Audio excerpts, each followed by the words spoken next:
What's up guys, welcome back to another episode of Thai Talk, coming at you from the land of smiles, also known as Thailand. As you guys know, I've started up a Patreon account, so go and check that out. And also, I've started up a paypal.me account as well, so if you want to donate to support the channel, please go ahead and check out the links in the description below. Okay guys, so today we're going to be talking about a few things. One of them is clutch modifications, and the other thing is that I've decided I'm going to try and rejet the carburetor to get better performance. That's something I'm not 100% sure is going to help or not, but I thought give it a try and we can see how it goes. On top of that, I'm also going to change out the clutch springs. These ones came with the new variator that I bought, so I thought we'll swap them out for the ones that are in there now and see how that goes. Hopefully that's going to liven up the clutch a little bit and make the takeoff a little bit more snappy, but we'll see. So guys, also I noticed there was a little bit of grease or oil over the rear pulley. Not the inside, but actually the outside of the plate. So I want to take the clutch apart and take the pulley off and have a look what's causing that excess of oil. Now of course, I've got some carb cleaner there that's going to help get rid of any oil. This little toothbrush, obviously you wouldn't want to use it on your teeth, that's going to help to clean stuff. Here's a real toothbrush, that's what you use on your teeth. I'm going to use it on the scooter. So those two brushes and the carb and brake cleaner will be great for cleaning out all the oil and making sure that there's no residue left afterwards. Okay, so I don't actually have a proper tool for removing the clutch springs, but I found this thing in the bathroom and I'm going to try and use that. Maybe it will, maybe it won't work. Now, obviously, as you guys know from previous videos, for removing the kickstart case that I have there, and the clutch, and obviously the variator, it's 8mm socket for the kickstart case, it's a 14mm socket for the clutch nut, and a 17mm socket for the variator nut. So we're going to go ahead, we're going to get everything removed, and we're going to get this show on the road. Additionally, I'd like to point out that I'm still having an issue with the carburetor overflowing. I'm pretty sure it's to do with the float height level, which I need to change. There's still fuel coming out of these pipes, although at least now it's not going all over the belt, clutch and whatnot, near any very hot moving parts, which could be dangerous. Okay guys, so you can see that I've got the kickstart case off. This reveals the drive face there. It's looking a little bit rusty, so I'm going to sand it down with a little bit of 600 or 1000 grit sandpaper, and maybe a bit of WD-40 as well, just to get rid of that rust. Also, we've got the belt here. There seems to be some kind of markings or scoring on the belt. I'm not exactly sure what that is, but as you can see just round here, it's very, very close to the edge of the case and that dust guard that I made. So I wonder whether it's moving and hitting that or something, but I'm going to investigate that and have a look at that because I think it's important. Also, this time what I'm going to do is I'm going to space the kickstart case out a little bit using these washers. The reason for that is that when I tighten it down without any washers, I can feel that there's something making contact, which isn't good because we don't want any kind of restrictions or rubbing on anything. I think it's because the boss for the new variator is a little bit longer, so it's obviously pushing the nut there out a little bit. So I'm going to try using 2 of each of these washers on each nut to space out the case a little bit, and hopefully that'll make things a bit better. So you can see here I've removed the clutch, I've removed the face plate or the drive face, I've removed the clutch belt and the belt, everything except the variator. So you can see just here that there's a black mark on the CVT case, and I think that's actually the culprit of the belt rubbing and the marking on the belt. I think in the future, once I get my hands on a rotary tool, I'm going to actually sand that down and grind away at that little area there to try and clear the CVT belt a little better. I think this will be better in the long run because it won't destroy the belts, which constant rubbing could do quite easily and quite quickly. Anyway, let's take a look at the clutch bell. I mentioned earlier that I could see some oil on the rear pulley, and I think that you can see clearly here there's a load of oil inside the clutch bell. I think that's actually coming off of the rear pulley, and obviously because it spins super hard, it's flinging the oil or grease everywhere. I noticed when I bought the rear pulley that it was coated in grease. I didn't remove any of it then, and I think I'm regretting that now. So we're going to clean that off. And you can see here, this is what I noticed. There was grease all over the rear pulley. I guess Koso love to grease their pulleys, and now I'm suffering for that because it's all over my clutch bell.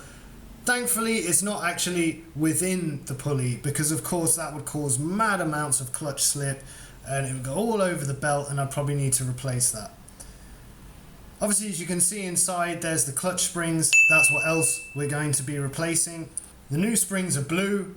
It's from a TWH variator kit. That's a TWH contra spring. Blue and blue, I'm hoping both match up as 1000 RPM. Usually this is the case. So I'm going to use this stuff to clean it as well. This is like a Thai acetone.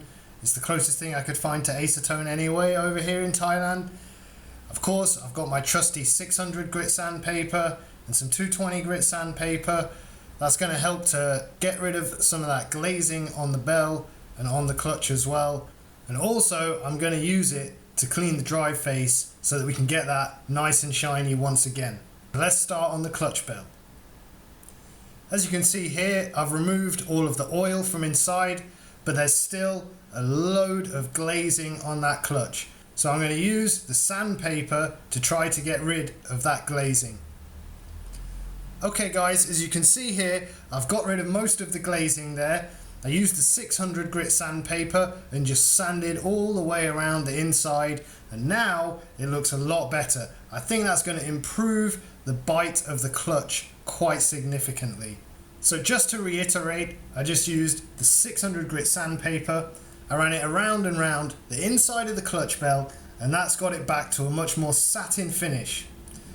And also I used the same 600 grit sandpaper just to get rid of the glaze on the clutch pads themselves. Again, just a light sanding on each pad, and that seems to have improved it quite a lot. So I'm looking forward to reinstalling that and seeing how the bite has changed. So guys, next we're going to remove the clutch nut. Now I don't have the proper tools for this, so I'm going to show you my method for getting the clutch nut off without the proper socket. So as you can see here, the clutch nut is removed, and here it is. I'm not 100% sure on the size, but somebody comment and please let me know. So I just used these massive plumber pliers to get that off. I just compress it all the way down with my feet, and then you can grip it with these huge pliers and actually twist the nut off. So as I say, you just need to compress it down with your feet and sort of compress and twist at the same time. And that's how I get it off. Obviously with a socket it would be 100 times easier, but I just haven't got round to getting that. Now, as you can see, I don't know if the video is picking this up, but there's also grease all inside the clutch. The contra spring seems to be okay. Obviously, as you know, that's 1000 RPM TWH contra spring. Now we're going to have a look at the other parts. This is absolutely caked in grease. So I'm just going to wipe off a bit of the excess, but not everything, because of course we want a little bit of grease to help with the movement. So it's not a good idea to remove absolutely everything.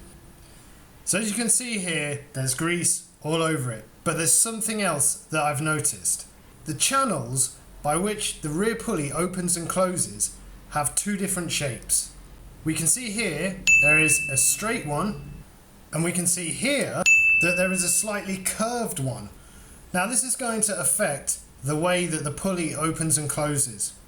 When I bought it, it was set to the curved shape. So I'm going to set it to the straight shape and see if that makes any difference at all. These are the little bolts that hold it in, and they can be removed with needle nose pliers. So as you can see, I've changed the placement into the straight groove or channel, and we're going to reinstall that and see how it goes.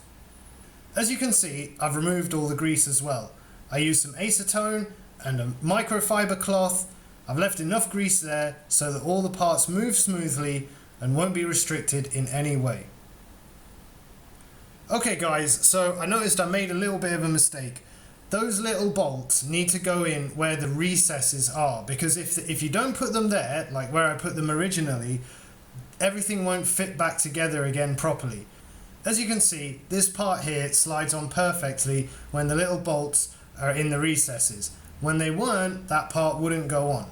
So now I can go ahead and put everything back together again, and then we can try this new modified clutch out and see if it makes any difference. Now before we put everything back together, there's one last job to do, and that's to change the clutch springs. As you can see, I've changed one clutch spring already. I found that what you need to do is just use a very small screwdriver, flathead, and just push it in and lever the clutch springs out. They're in there really tight, so you have to find the right technique to do that. It isn't easy. If I had the correct tool to do it, I'm sure it would be, but I don't, so I'm using this small flathead screwdriver. As you can see, I've made a little bit of a mess of the first one, and that original tool that I showed you was no use whatsoever. So guys, now you can see I've got all the new clutch springs in.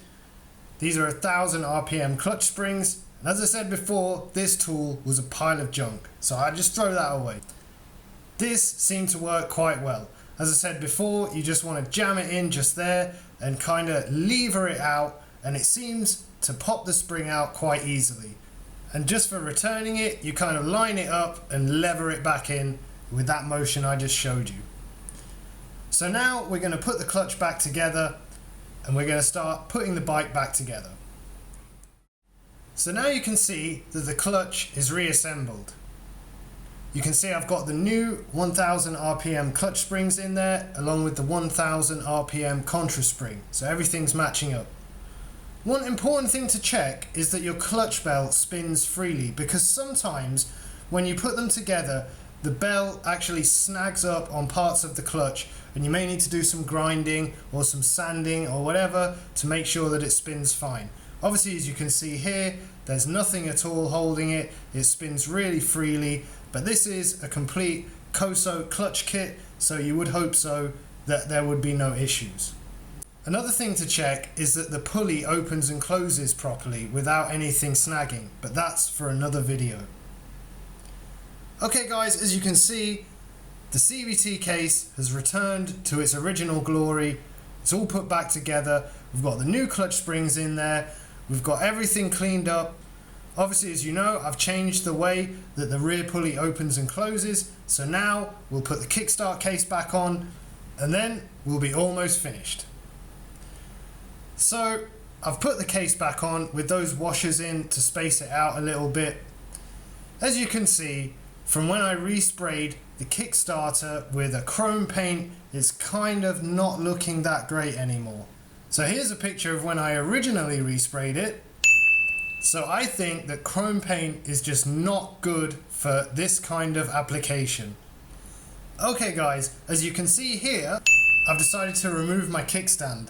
The reason for this is basically I never use it. We can see we've got a little bit of damage to the kickstart case there as well. I think I'm going to have to respray that at some point, but I plan on cutting some vent holes into it as well, so that'll be another video in the future. As for this video, next we're going to move on to rejetting the carburetor. This is the first time I've done this, so I'm really excited to change the jets. As we can see here, we have the main jet and the pilot jet. These are the two jets that I'm going to be changing. In the carburetor at the moment, I have a 41 main jet and a 115 pilot jet, and we're going to be changing them to a 43 main jet and a 125 pilot jet. The reason for changing the jets is because I noticed the plug is reading a little bit lean. Something else I want to do is change the height of the float. So to remove the float, firstly you need to remove this pin, and then you can remove the carburetor float. Of course, you have the float needle with that as well. To change the height of the float, you adjust this tab here by pushing it up or down. This can be a bit tricky, so go in small increments. Now, I've had a huge disaster here. When I was screwing in the new jets, one of the jets actually snapped off a small piece of metal, as you can see there in my finger. I don't think this is going to be a massive issue because it was when I was screwing the new ones back in. So I'm going to run the scooter and hopefully it won't affect it too much. But of course, if it does, I'm going to need to remove that somehow. Always be very careful when putting in or taking out new jets because they're very easily breakable. Okay guys, so you can see here the scooter is back together now into its original glory, and doesn't it just look great? So of course, as always, like, comment, share and subscribe for more Thai Talk two-stroke life coming at you from the land of smiles, also known as Thailand. And of course, as you know now, I have a Patreon and I have a PayPal for anybody who would like to donate. Of course, the links are in the description below, so anybody that would like to donate or help out, that would be much appreciated. So that's it for this episode of Thai Talk, and I'll see you guys next time. Thanks for watching, guys.